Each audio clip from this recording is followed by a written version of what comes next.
Wahai Tuhan, ku tak layak ke surgamu,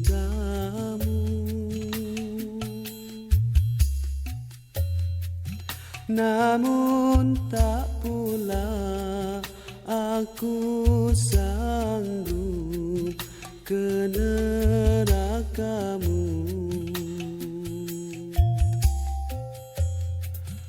Ampunkan dosaku, terimalah taubatku. Sesungguhnya Engkaulah pengampun dosa-dosa besar. Ilahilah tulil firdaus.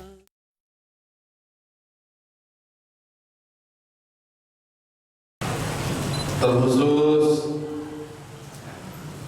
Sahibul Majlis, Ketua DKM Masjid Nurul Islam beserta seluruh pengurus lainnya,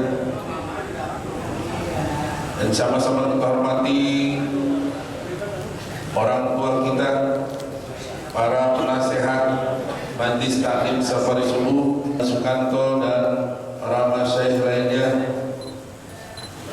juga yang sama kita hormati segenap pengurus Majlis Taklim Safari Subuh di bawah komando orang tua kita Bapak Dr. Haji Abdul Sudana, Hadratil Mukarram wal Muhtaram yang sama-sama kita muliakan, yaitu pengurus daripada Majelis Safari Subuh yang terhormat, yaitu orang tua saya, kiai kita, walaupun orangnya ulet tapi mentalnya, semangatnya kalah jauh sama saya, ya, yaitu Bapak Haji Agus Sudana. Kita doakan beliau sehat panjang umur, bisa memimpin kita, menyatukan kita tingkat Safari Subuh, yaitu tingkat kecamatan. Kemudian para guru, para masyayikh, Ahinna Billah, Ustaz Mardi SAG, kemudian ada orang tua kita Bapak Haji Subyan, kemudian ada Ustaz kita ini dari MUI, ada abang kita Bapak Madin, ada guru kita Al-Habib, kemudian para tokoh daripada pengurus masjid musola sekecamatan Cipayung. Puji serta syukur kembali kita panjatkan kehadirat Allah Subhanahu wa Ta'ala yang alhamdulillah pada pagi hari ini berkat berbagai nikmat yang Allah berikan kepada kita, alhamdulillah pagi hari ini kembali kita dipertemukan oleh Allah Subhanahu wa Ta'ala dalam rangka bersilaturahim, dalam rangka mengampurkan masjid, dalam rangka menggugurkan salah satu kewajiban kita, yaitu thalabul ilmi, dan juga dalam rangka menjaga paham ahli sunnah wal jamaah. Salawat serta salam semoga selalu tercurah kepada junjungan Nabi besar kita Muhammad Sallallahu Alaihi Wasallam beserta keluarganya, para sahabatnya, dan juga para pengikutnya yang selalu istiqomah mengikuti sunnahnya. Yang kami hormati Habib Ali Abdurrahman, yang kami hormati Habib Agil, segenap para hadirin tokoh kita, tokoh terlanjur kaya di Sumarti, kemudian para tokoh-tokoh yang luar biasa, saya Pak Haji Sudana, Pak Haji Jayalana, Pak Haji Sofyan, Pak Allah, dan seluruh tokoh-tokoh, para kiai, ustaz yang luar biasa.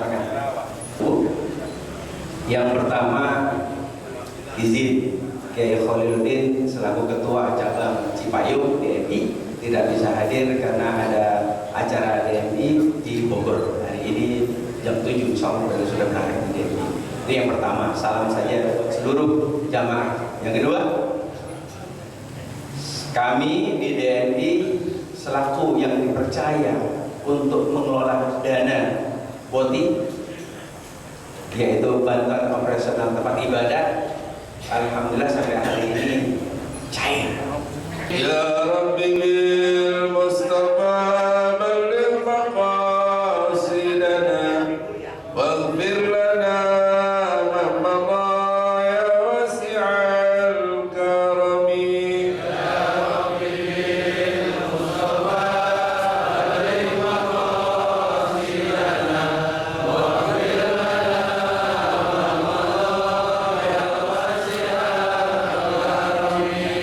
Allahumma salli wa sallim wa barik alaihi wa ala alihi. Bapak dan saudara hadirin, mari sama-sama kita pusatkan pikiran dan perhatian kita untuk sama-sama menyimak dan mendengarkan uraian yang akan disampaikan oleh guru kita dengan kajian kitab hadis Riyadhus Shalihin. Insyaallah hari ini kita memasuki bahasan di hadis ke 369. 70 kemarin tiga hadis sekaligus.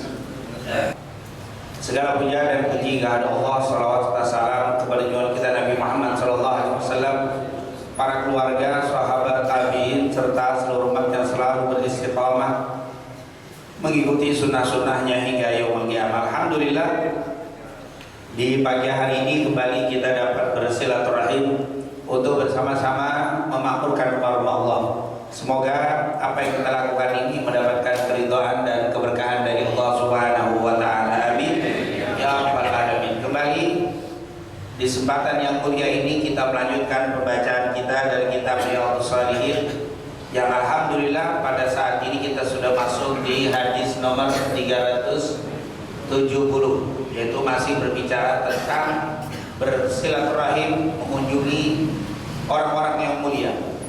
Dikatakan di situ, An Abi Hurairah radhiyallahu anhu qala Rasulullah sallallahu alaihi wasallam, an-nasu ma'adin kama'adinil fiddah wal dhahab, khiyaruhum fil jahiliyah khiyaruhum fil Islam idza faquhu wal arwahu junudul mujannadah fama ta'arafa minha ikhtalaf wa ma tanaqara minha ikhtalaf. Ini merupakan hadis Bukhari Muslim dari Abu Hurairah radhiyallahu anhu. Tentunya Abu Hurairah ini sudah sangat-sangat akrab sekali dengan kita, yaitu Abdurrahman bin Sakhar Ad-Dausi Al-Yamani. Beliau mengatakan, An-nas, Rasulullah SAW bersabda, An-nasu, manusia itu ma'adin, seperti tambang. Ma'adin itu tambang yang apa? Hasil bumi yang ada di dalam tanah. Ma'adin di dalam tanah namanya ma'adin, yaitu sesuatu yang berharga yang ada di dalam apa? Dalam bumi, disebut ma'adin, yaitu tambang-tambang. Mungkin ada tambang, kalau kita tambang apa? Batu bara, tambang emas, tambang perak, tambang nikel, tambang, itu namanya tambang, ma'adin namanya. Rasul menyamakan an-nasu ma'adin, manusia itu seperti tambang. Kama'adinil fiddah wal dhahab, seperti tambang-tambang emas, tambang perak, disebutkan sama Nabi Muhammad SAW. Khiyaruhum fil jahiliyah, khiyaruhum yang terbaik di antara mereka di masa jahiliyah, khiyaruhum fil Islam, tetap juga menjadi yang terbaik di dalam agama Islam. Idza faquhu, kalau mereka faham dalam urusan agama. Wal arwah, dan ruh-ruh itu, arwah bentuk jamak daripada ruh. Ruh satu, arwah banyak. Makanya kita suka baca Fatihah, Fatihah ruh atau ila arwah. Itu arwah sama, bentuk jamak daripada ruh. Wal arwahu, dan ruh-ruh itu junudun, seperti tentara, yaitu seperti junud, seperti prajurit. Jundun itu adalah tentara, junud bentuk jamaknya, tentara-tentara. Jundun yaitu junud, yaitu tentara-tentara, prajurit-prajurit. Mujannadah yaitu yang berkelompok, dikatakan. Fama ta'arafa minha yang saling mengenal talaf, dia akan menjadi akrab. Wa ma tanakara, dan yang tidak sepemikiran, tidak sepemahaman, tidak sama, ikhtalaf, dia akan berselisih. Itu hadis Rasul. Jadi kata Nabi, manusia itu bagaikan tambang, yang baik di masa jahiliyah, baik juga di masa Islam kalau dia ngerti agama dan berilmu. Dan roh itu bagaikan prajurit-prajurit yang berkumpul, karena prajurit itu biasanya apa? Kelompok, satu batalion, satu apa, kumpul. Kalau dia satu sifat, dia akan berkasih sayang, nyambung, nyatu. Tapi kalau dia tidak bersatu sifat, beda sifat, dia akan berperceraian dan dia akan bermusuhan. Kata Rasul sallallahu alaihi wasallam, ikhtilafut tibaun nas, karakter sifat orang itu beda-beda, punya bawaan. Nah, ada punya bawaan. Dan kita dari turunan kita, bapak kita dulu memang pemarah, ibu kita memarah. Kadang-kadang kita juga jadi apa? Pemarah, ada karakter bawaan. Seperti tambang itu di bumi macam-macam isinya, begitu juga keturunan orang ini macam-macam. Jadi ada karakter bawaan. Kalau kata orang sekarang namanya itu gen. Ada gennya. Memang gennya itu ada. Bahkan sampai di dalam apa, mungkin kalau bahasa kita olahraga itu sama. Di mana? Di Brazil, Argentina. Memang gennya gen bola kali, main dikit jadi lagi. Itu udah berkali-kali agak bisa masuk. Pelatihannya udah keren semua, nggak bisa masuk juga. Memang gennya beda kali. Indonesia bulu tangkis menang dulu dari zaman dulu. Dikit-dikit jadi nggak ada yang bisa kali bulu tangkis apa? Kalau nggak Cina, Indonesia lagi. Memang ada apa? Ada gennya. Subhanallah, itu memang ma'adin kata Rasul. Ada dasarnya, itu ada. Buminya sama, tapi ma'adinnya beda. Fisiknya sama, tapi ma'adin kita apa? Beda-beda. Ada beda-beda itu yang dikasih sama Allah Subhanahu wa Ta'ala. Makanya dibilang manusia itu tiba nas, karakter, tobiat kalau bahasa kita. Tiba itu bahasa Arab juga apa? Tobiat, tapi kalau kita nyebut tabiat, karakter. Itu adalah manusia itu ikhtilaf. Ikhtilaf tiba'in nas, perbedaan tabiat orang. Makanya Nabi bilang anas ma'adin, dia itu punya ma'adin. Jadi nggak bisa dipaksain juga. Kamu harus suka seni, ternyata dia emang nggak ada, nggak suka seni ya nggak bisa. Jadi di bawaannya itu karakternya itu sudah berbeda. Yang kedua, manusia itu berbeda-beda dalam menerima perubahan menjadi untuk lebih baik. Ada yang gampang dirubah, diajak sedikit berubah. Ada yang diajak ngeyel banget, mesti sabar ngajak dia. Seperti apa? Seperti tambang. Ada yang dikelola berubah menjadi ini kan bisa berubah-ubah itu kalau kita. Begitulah kata Rasulullah, manusia itu karakternya ada yang bisa cepat dirubah, ada juga yang tak bisa. Makanya kita kalau ngajar orang ya model-model. Ada yang disentuh dikit, dikasih tahu langsung berubah.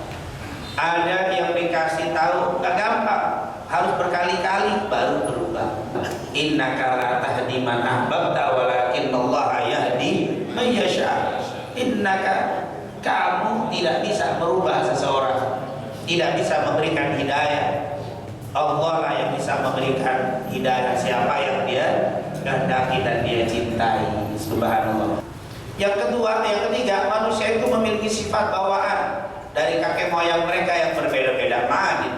Itu seperti apa? Tambang ada bawaan. Mau dirubah bagaimana? Sebenarnya sifat dasarnya ada, tapi bisa berubah dan tidak berubah. Itu bagaimana kita merubahnya. Aslinya ada. Khiyaruhum fil jahiliyah, khiyaruhum fil Islam. Sebaik-baik orang di masa jahiliyah juga menjadi sebaik-baik mereka di agama Islam. Idza faqahu, kalau mereka mengerti agama. Jadi nggak usah dipikirin urusan apa? Urusan nasab. Yang merasa apa? Yang merasa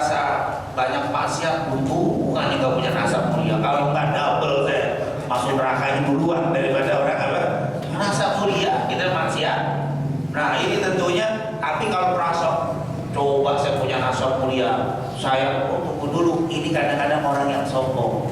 Sombong kenapa? Seakan-akan dia orang yang soleh, sehingga berharap nasab mulia sehingga double pahalanya. Enggak, kalau orang salah nggak pernah merasa amal itu hebat. Selalu orang salah merasa apa? Merasa, ya Allah saya nggak banyak ibadah, ya Allah saya nggak banyak melakukan ketaatan, justru saya banyak dosa. Untuk nasab saya tak mulia, untuk nasab saya mulia, banyak perbuatan seperti ini akan tercela saya. Tuh, ini orang-orang salah dulu. Jadi alhamdulillah diakhiri an-nasu ma'alim, ma'alimul fiddah wal dhahab, dikatakan di situ wa khiyaruhum, tapi yang terbaik di antara mereka idza faqahu. Allah dikatakan istofa Kinanata min waladi Ismail, wastofa Quraisyan min bani Kinana, wastofa Bani Hashim min Quraisyin, wastofa min Bani Hashim. Kata Nabi, Allah telah memilih Kinana dari anak-anaknya Ismail. Jadi anak Ismail banyak, yang paling mulia dari Kinana. Wastofa min Kinanata Quraisyan, dan Allah telah memilih dari Kinana bangsa Quraisy. Kinana punya anak banyak, yang paling mulia Quraisy. Wastofa min Quraisyin Bani Hashim, dan Allah telah memilih dari Bani Quraisy nama anaknya Bani Hashim. Hashim itu yang paling mulia. Wastofani min Bani Hashim, dan Nabi bilang saya dipilih orang yang termulia dari Bani Hashim. Jadi zaman jahiliyah mulia mereka. Itu tokoh-tokoh itu banyak yang mulia. Seperti siapa? Kalau bahasa kita dedengkot kafir waktu itu kebanyakan Bani Quraisy. Mereka apa kata Rasul? Kalian orang-orang jahiliyah, kalau kalian masuk Islam, nasab kalian gak hilang, kalian tetap mulia. Siapa yang mulia di jahiliyah, kalau masuk Islam tetap mulia. Yang penting ngerti agama dan mengamalkan agama. Yang kedua, ini menunjukkan bahwa ilmu itu menjadi peninggi derajat seseorang. Ilmu dan memahami agama dan mengamalkan agama menjadi kunci untuk orang itu mulia. Nah, makanya yang membedakan kiai, ustaz itu bukan fisik, bukan badan, bukan kendaraan, bukan harta, tetapi apa? Ilmu. Begitu juga sama, maksiatnya juga sama. Ulama ame jamaahnya main judi bareng, gedean mana dosanya? Ini lebih gede dosanya. Apakah sama? Ya nggak sama. Apakah sama orang yang berilmu dengan orang tidak berilmu? Tidak sama. Ibadahnya beda, maksiatnya juga. Takwa itu adanya hahuna, takwa itu adanya di, maka nggak bisa kita muliakan orang dari ketakwaannya, tapi kita lihat dari ketakwaan terlihat dari amal-amalnya, dari solehnya, itu kita lihat. Jangan bilang pakai ngomongnya takwa mulu, kan sekarang selalu dalilnya inna akramakum, itu dalilnya yang paling masya Allah, itu paling jadi andalan. Padahal kita tidak bisa membedakan takwa dan tidak takwa kecuali dengan ilmu dan an-nasabah lahu athar. Nasab itu punya pengaruh, punya efek. Walihada kana Banu Hashim atyabun nas wa asrafuhum nasaba. Oleh karena itu Bani Hashim adalah orang yang paling mulia nasabnya. Saya bilang tentunya panjang ketika Yahudi bertanya tentang ruh, dan langsung Allah jawab, mereka bertanya tentang ruh, katakan tidak ada yang mengetahui tentang ruh kecuali Allah Subhanahu. Dikatakan di sini junudul mujannadah berkumpul. Kalau yang satu karakter, satu tabiat, ruh itu akan nyambung. Ini pemarah ngumpulnya sama ruh-ruh pemarah, itu akan kumpul tuh ruh-ruh pemarah, ruh pelit, ruh-ruh yang ngambekan, ruh ada yang dermawan, ada yang sabar, yang kumpul. Dan ketika dimasukkan ke badan kita roh itu, maka badan ini ikut karakternya dengan ketemu orang yang baik, sabar, kita cocok, rohnya udah nyambung. Jadi kita cocok dengan orang-orang yang sabar. Kalau kitanya pelit, duduk sama orang dermawan, mental, rohnya nggak nyambung, akhirnya nggak cocok, nyari teman-teman yang apa? Yang pelit juga. Nah ini cocok nih, nyambung nih. Itu kalau kita masuk di Mekah, mayoritas penduduk Mekah pedagang. Makanya ayat di Ila fi Quraisyin itu cerita perdagangan. Tapi di Madinah karakternya kebanyakan petani, pekebun. Makanya kalau kita ke Madinah banyak kebun korma. Mekah nggak ada kebun korma. Kormanya banyak karena gunung semua. Itu adalah kota transit. Orang dari Yaman, Syam mampirnya Mekah. Karena dulu ada Ka'bah, itu sumber. Jadi karakternya kebanyakan pedagang, karakter pedagang ribet. Makanya kata ulama, kata Imam Ibnu Khaldun, dai tidak boleh berjiwa pedagang. Begitu juga pedagang jangan berjiwa dai. Ustaz jangan berjiwa pedagang, pedagang jangan berjiwa ustaz. Ustaz berjiwa pedagang mau diundang, wani piro. Saya mau diundang. Berapa bayar? Daerah mana? Muter bayar berapa? Ustaz berjiwa apa? Karena kalau pedagang itu untuk rugi. Wah, diundang di mana? Kalimantan. Naik ke sini wah berapa? Wah, ini duit tidak cukup nih, wah. Karena pedagang. Ustaz jiwa pedagang begitu. Jadi ada ustaz-ustaz yang berjiwa pedagang yang nawar, yang mau diundang dakwah mikirin apa? Kalau itu jiwa pedagang. Begitu juga pedagang jangan jiwa ustaz. Berapa nih Pak Empon? 5 juta. Aduh saya punya 3 juta. Oh iya deh kasihan tuh. Bangkrut antum. Kasihan mulu, sedekah mulu. Dagang sedekah. Jual rumah. Berapa nih Pak? 2 miliar. Aduh saya nggak punya nih, cuma punya 1,5 miliar. Kasihan saya punya anak begini. Ya udah. Gebar lama-lama ustaznya dagangnya habis. Pedagang ini lebih baik jadi ustaz. Itu apa? Sini yang atau ngasih orang-orang tertentu. Jangan setiap orang mukanya melas. Biasanya kalau dikasih harga tinggi yang kaya menembus mukanya. Oh, mahal banget. Padahal duitnya ada. Kan mahal banget jadi kasih ya, bubar dagang. Itulah mungkin yang bisa kita sampaikan. Semoga apa yang kita pelajari mendapatkan keberkahan dan keridhaan dari Allah Subhanahu wa taala. Amin amin ya rabbal alamin.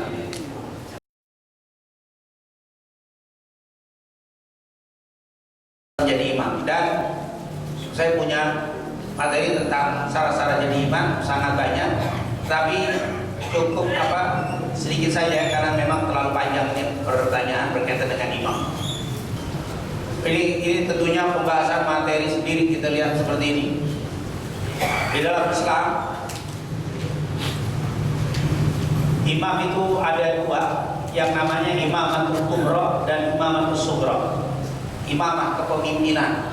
Imamah kubra itu adalah yang sekelas pemimpin besar seperti presiden, itu imamatul kubra.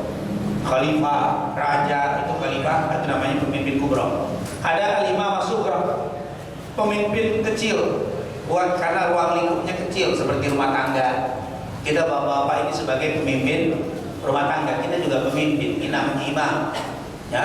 Dan pemimpin di dalam sholat berjamaah itu juga imam. Jadi kata-kata imam itu artinya pemimpin. Kalau ruang lingkup yang dipimpinnya kecil disebut sughra. Kalau yang ruang lingkupnya besar disebut kubra. Ini tentunya tidak kita bahas ini karena terlalu panjang. Imam sughra di dalam bab sholat memang salah satu tanda-tanda hari kiamat nanti. Inna min asratis sa'a ayat tadafa'a ahlul masjid la yajiduna imaman yusalli bihim. Kata Rasul nanti bakal ada satu zaman orang dorong-dorongan mau sholat berjamaah sampai kagak ada imam. Susah kali apa? Mau maghrib antum sampai isya kagak sholat. Saling dorong akhir ada yang jadi imam coba sholat isya karena kelamaan apa? Atau ngamuk, udah deh masing-masing aja, masing-masing dulu. Kagak ada yang mau jadi imam. Itu akan ada di masa Rasul. Kata orang di masa sebelum datangnya hari kiamat. Nanti sebelum datangnya hari kiamat, orang akan dorong-dorongan untuk menjadi imam. Kalau sekarang masih berebut ya. Bahkan diserobot ngambek. Ini masih sekarang, tapi nanti bakal banyak dorong-dorongan. Hati-hati, dikatakan oleh Rasul sallallahu alaihi wasallam. Hadis riwayat Abu Dawud. Dan syarat imam itu tentunya sudah dijelaskan di dalam Al-Quran dan hadis, cukup banyak dijelaskan oleh para ulama syarat-syarat menjadi imam. Syarat itu artinya sesuatu yang harus dipenuhi sebelum melakukan sholat, itu namanya syurut. Kalau rukun saat yang harus dipenuhi saat melakukannya. Syarat sahnya sholat wudu ini. Tapi kalau rukun sholat takbiratul ihram, artinya apa, syarat itu di luar. Jadi sebelum orang menjadi imam ada syarat-syarat yang harus dipenuhi. Apa? Yang pertama muslim. Jelas, Islam. Non muslim walaupun hafal Quran kasar, tapi dia non muslim, subhanallah terjadi. Dan ini tentunya apa? Tidak sah kalau jadi imam, harus muslim. Tapi tidak boleh meragukan orang yang sudah sholat. Kita berhenti tengah jalan dari Bekasi mau ke Taman Mini, waktu duhur berhenti di Masjid Darul Islam, sholat imam pertama udah bubar, sholat kedua ada 2 orang telat. Ini muslim apa bukan? Yang mau sholat yang orang yang ke masjid udah pasti apa? Muslim. Jangan pakai kan kita nggak kenal imam rawatib, imam rawatib nggak kenal. Nah orang baru datang, apa? Muslim pak, muslim. Mau imam kita hanya muslim apa? Balik dan berakal. Ini langsung saya pakai madzhab Syafi'i. Balik dan berakal syaratnya. Jadi muslim, balik dan berakal. Ini berhadap berdasarkan hadis yang diriwayatkan oleh Amr bin Salamah menurut Syafi'i atau Imam Syafi'i, anak yang mumayyiz belum balik tapi udah ngerti sholat, ngerti wudu, rukun sholat semua ngerti, umur 11, 12, 13 tahun belum balik tapi ngerti, paham wudu semuanya, maka sah menjadi imam baik di sholat fardu atau di sholat sunnah, boleh. Ini adalah madhab daripada Imam Syafi'i dengan dalil riwayat Imam Abu Dawud dengan sanad yang sahih. Kemudian laki-laki jelas. Yang kedua suci dari hadas dan khabas, yaitu suci. Ini adalah syarat imam, yaitu laki-laki jelas. Walaupun istrinya hafidhah, bapak kata boleh sholat di belakang oleh istri. Saya baru iqra 6 saat, istri saya hafidhah, terus mau jadi imam nggak sah. Tetap walaupun apa iqra 6 tetap bisa menjadi imam yang hafidhah. Wah keren. Makanya bapak ini luar biasa. Walaupun iqra belum selesai bisa menjadi pemimpin yang dipimpinnya apa? Hafidhah. Bahkan guru hafidhah tetap di belakang apa? Kullukum ra'in. Kita adalah pemimpin. Suci dari hadas dan khabas tentunya, dan tentunya tidak perlu dilakukan orang selama kita lihat dia menjadi imam dan tidak terlihat tanda-tanda batal, baik maaf waktu sholat nggak ada tanda najis di badannya, nggak usah ditanya udah wudu apa belum, kecuali kita lihat habis wudu duduk ngopi kentut langsung jadi imam, tolak karena antum batal tadi kentut. Enggak batal. Kalau kita bilang saya yakin dia batal, dia bilang nggak batal, nggak boleh kita jadi makmum. Karena saya tahu banget kentut dia lupa tadi ngomong, kelamaan ngobrol dia lupa bilangin sholat aja, nggak boleh. Tapi kalau kita nggak dengar, nggak tahu, kan dulu terus ngopi batal, tidak, dia bilang nggak batal, udah kita nggak dengar juga, nggak mencium bau, udah langsung aja ikut apa? Ikut makmum. Nah ini tentunya syarat. Kemudian baca baik bacaannya dan mengerti rukun sholat, terutama suratul Fatihah. Suratul Fatihah harus menguasai. Ya, dikatakan falya'ummukum aqra'ukum, hendaklah yang jadi imam itu yang paling baik bacaannya, terutama suratul Fatihah. Ini harus menguasai. Tasdid yang ada di suratul Fatihah ada berapa? 14. Tidak boleh lewat 3. Kalau lewat 3 batal. Jadi nggak boleh kelewatan 3 aja tasdidnya batal. Maka harus berhati-hati untuk menjadi imam. Alhamdulillahi Rabbil alamin ar-rahmanir, itu tasdid itu. Kalau dibaca alhamdulillahi rabbil alamin ar-rahmanir rahim batal. Ar-rahmanir rahim ar-rahmanir rahim maliki yaumiddin, maliki yaumiddin, iyyaka na'budu wa iyyaka. Tasdidnya lolos mulu, lebih dari 3 batal. Nah ini mesti hati-hati. Falya'ummukum aqra'ukum. Makmum enak, saya belum bisa baca Fatihah, udah makmum aja terus. Makmum itu imamnya benar, makmumnya benar.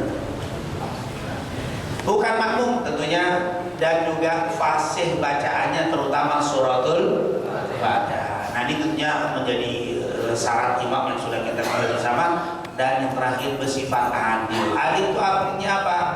tidak banyak melakukan dosa. Kalau sering melakukan dosa jangan.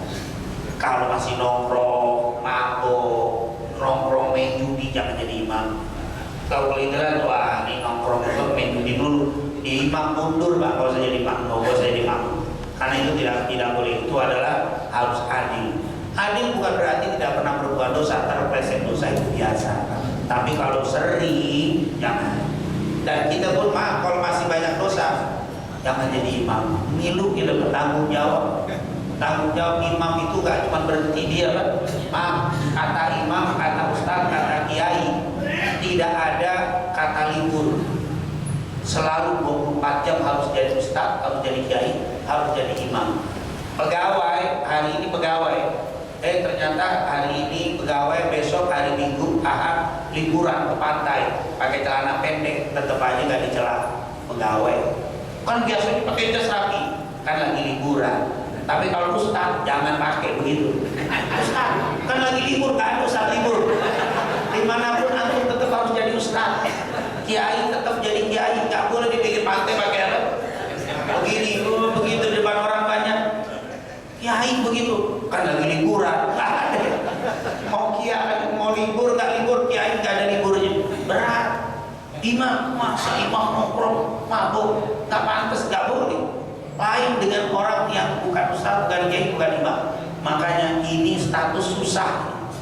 Nggak bisa kayak apa? Kacamata itu pakai peta jauh, begitu doang itu padahal nggak maksiat, masih diokomenin. Pakai kaos gambar di bola. Atau Jack Mania, ustaz jadi diramein, padahal nggak dosa kan bagus, boleh-boleh aja. Tapi tetap titel status ustaz, kiai, imam harus di. Kalau masih banyak maksiat lebih baik jangan apa? Dan karena itu akan menjadi status yang buruk. Itu yang nggak bagus, maka harus dijaga. Dan tidak sholat mengulang, maksudnya saya habis sholat lagi kayak tadi itu ya, sholat Jumat kita sholat zuhur lagi, sementara saya belum sholat zuhur. Kata para ulama ini ada, itu bukan apa? Bukan adaan. Kalau imam nggak boleh dalam keadaan ada, dia harus betul-betul sholat yang sempurna. Nah mungkin itu syurut. Kalau rukun-rukunnya nanti lebih banyak lagi. Semoga penjelasan yang sangat singkat ini menambah ilmu kita untuk berhati-hati menjadi imam. Dan kita selalu berdoa kepada Allah, semoga ibadah kita semua baik yang makmum dan imam di dalam sholat kita semua diterima oleh Allah. Dan selalu kita berdoa kepada Allah, semoga para imam-imam kita dijaga oleh Allah, diberikan taufik hidayah oleh Allah, dilindungi oleh Allah dari berbagai macam kemaksiatan, sehingga menambah kesempurnaan sholat kita saat mereka menjadi imam. Amin ya rabbal alamin. Lebih kurangnya wassalamualaikum warahmatullahi wabarakatuh.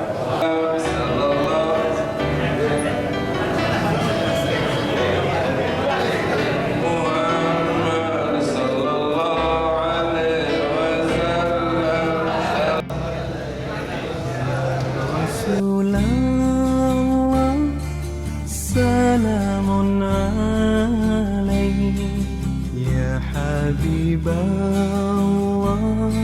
salam alaihi nabrah ilayya ya Rasulullah, atfan alayya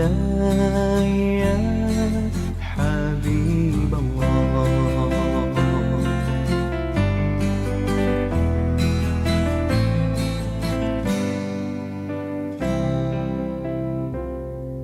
من نور طه صلاة لها ذكر الإله زيت إليها من قلبي أحمد نسقى ونرشد من قلبي أحمد ذاك المراد.